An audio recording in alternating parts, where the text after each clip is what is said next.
That's a problem for your generation. I didn't have that problem. This young man had 3 Lamborghinis sitting in his turf grass in his 8,000 square foot house. And when I went to shake his hand, it felt like a dead fish. And later that night, he pulled me aside and he was almost trembling in his eyes when he asked me a question just about I couldn't be more proud of who I was in my 20s because my life is absolutely incredible. And a lot of that is on the back of the 25, 26, 27-year-old version of myself. And the advice I would give somebody if they're in a circumstance, because the world's completely different now than it was then. The world changed a lot. Now, if I was a young man, I would go out and find people online that I wanted to be like. And I would spend time with them, listening to their content, watching their life very closely. I'd watch their Instagram. I'd watch their YouTube channel. I'd ask myself, do I want that life? Because now the young men, they have an advantage like no other. They can see other successful people on a very wide scale and model their life out of something outside their household. If you want to go down a path your parents didn't go down, particularly your father, you shouldn't tell your father he's wrong. You shouldn't make him wrong because you need to understand that you have access to something that he very likely didn't. And for that reason, you need to be very graceful. Treat your father with the most respect if you decide to go a different route or you decide not to take his advice. And I'll be really honest with you. My dad calls me, even to this day, worried that I'm getting too big, too fast. He's always done it. He's done it my whole career. I love my dad with all my heart, and I just respectfully do not listen to him and continue to grow. And a lot of the reason I do that is because he doesn't have access to the information I had. And so for that reason, I don't ever want to make him wrong. I just want to make him proud and do the best I can for him.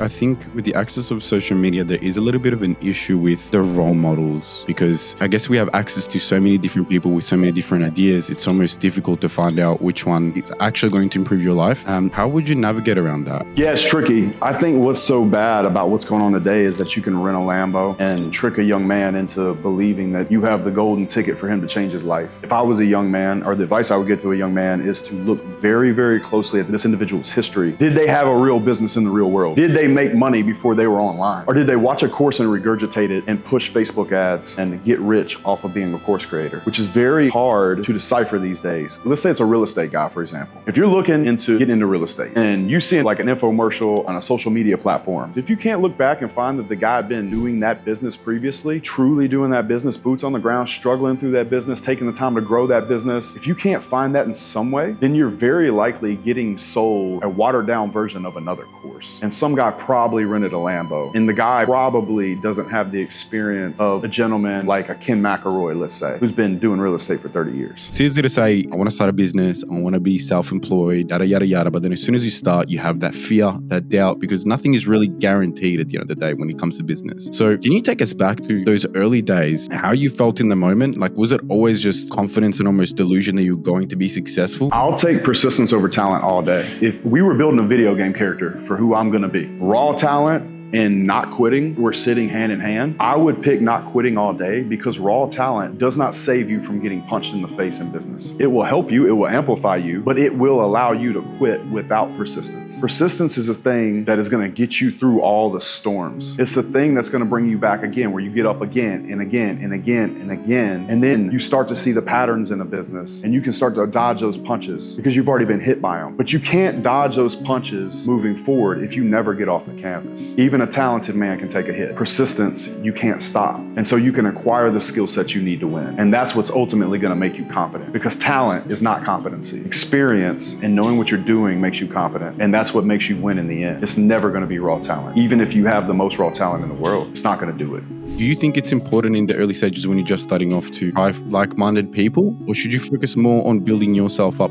first? You should build yourself up first. The best part of all the time that I used to spend with those podcasters when I would drive around and listen to YouTube videos for hours and hours and hours, or read books or listen to books while I'm going from job to job to job, is that I didn't get to talk. I didn't need to talk. I wanted to do YouTube at like 28, but I wasn't ready. I didn't deserve it. I made a promise with myself at 28 when I started really understanding what social media was, that I would not get on social media until I was a liquid multimillionaire. And I think that there should be a law in order to get online and sell courses, like something to prove that you are before you do. But that was a promise I made to myself. And the reason I made that promise is because I didn't think I could do it without feeling like a disingenuous liar. And I picked a business model that was pretty hard, and it took me longer than I expected. And I think that's very normal. But by the time I had figured it out, I was so confident in who I was as a person, and I developed so much from the struggle inside that business, that the person I was was actually more ready than I ever would have been if I'd have started earlier. And I'm very grateful for that. I think there's a right way to use social media and there's a wrong way to use social media. What sort of advice would you give to somebody younger consuming social media, and how should they be using it? When it came to business, I would study people that had a life that I wanted. I would go to events and I would buy their courses. Where I'll tell you right now, I promise you I have 7 figures in paying for other people's courses and development and coaching. That is a fact. That is personally what I did. But I would try to start a business. I would shut up about that business unless I needed it for marketing. But as far as being an influencer or a course creator, I wouldn't do that until I had a successful business, until I was doing multi-7 figures and living the life that I wanted and wanted to go to the next level in that regard. Every generation has a new set of opportunities that give them a new set of problems. And I think that your generation is dealing with the fact that it's hard to feel good about yourself when you see a 21-year-old in a Lambo in Miami selling you a course because it makes you feel like you failed. That couldn't be further from the truth. I see it when I'm hiring guys for the steel company. I think to myself, it's like, how is this guy going to feel good about working for me when he goes on his Facebook and sees a guy his same age in Miami driving a Lamborghini? What's going to make him take pride in his job? That's a problem for your generation. I didn't have that problem. If I would have had that problem, I would have had the risk of trying to become an influence before I would even knew how to wipe my ass correctly, or shake a man's hand and look him dead in the eye and say, give me your $1 million contract. You can trust me with your schedule. I have this. I got it. I wouldn't have been ready for that. And you guys are faced with the issue of having the ability to build a huge following, make crazy amounts of money before you ever really have to struggle as a man. Look, bro, you see it with these streamers all the time. They get these huge streaming deals. Or I've met guys that make huge crypto pumps. I'll never forget. I was in Dubai. I was with Andrew and Tristan, and we went to a house party. This young man had 3 Lamborghinis sitting in his turf grass in his 8,000 square foot house. And when I went to shake his hand, it felt like a dead fish. And later that night, he pulled me aside and he was almost trembling in his eyes when he asked me a question just about a simple girl. And I could tell he had made all this money. He was with a woman that was way out of his league that he did not know how to handle. And he didn't even know what to do with himself as a 20-something-year-old man, a young 20-something-year-old man. He was frail. I could see it in him. He got that money too quick. And I think that's a major risk and something that you guys go through. And I don't hate you for it. If you would have told me at 22 years old I could become worth $10 million overnight, you can bet your ass I'd have took the bag. It's just unfortunately something that you guys have to go through and navigate through. And I'm not trying to make you wrong about it. It's just a risk that's there.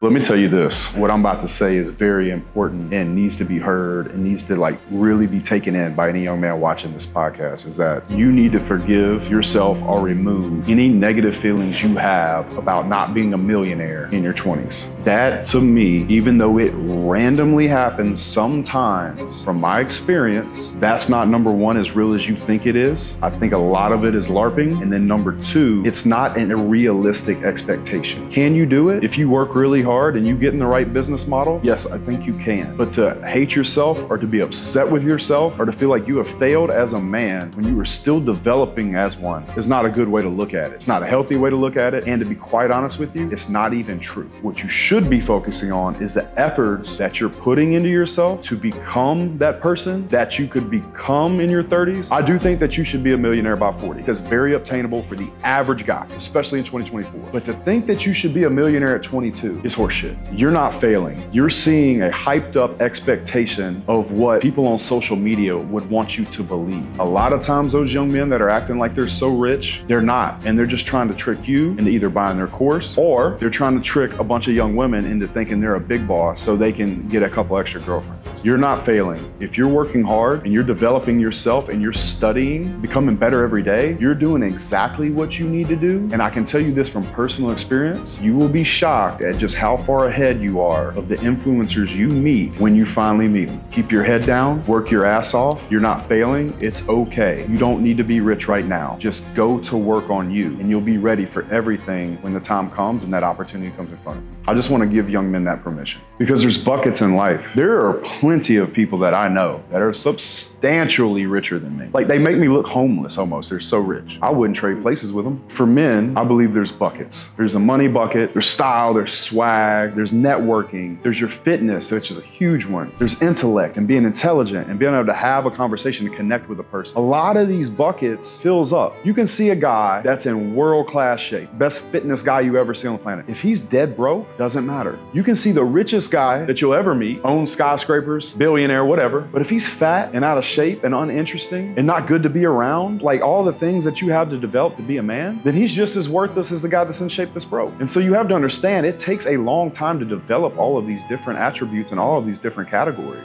For you to think that you're gonna have that all put together, sub 30 years old, is highly unlikely, unless you have some kind of special father or special mentor in your life that can directly help you. Now, my goal is that we're helping guys find the right path, but they still have to go do the work on themselves. We don't get to talk to these guys every day. We're just trying to share with them what we saw along our path at that time and just hope that they take what they can from it, what they will, and become the best person they can. But to think that they're gonna have it all figured out at a super young age, it's just not true. And they shouldn't beat themselves up about it. It's not real. If there is a final sort of message that you could give, if you had to wrap it up in one sentence, what would it be? When I was 24, I made goals for 30 that I was not yet qualified to make. If you're a young man and you want to create the life that you truly want, you have to give yourself enough grace to understand it might take a minute. That said, you're on the clock. You don't have time to waste because your opportunity is coming to you. So be diligent about studying what you want to become, learning that as deeply as possible, taking care of your body, and being a version of yourself that the older version of you will be incredibly proud of. If you do this, you will live a life that many men will never experience.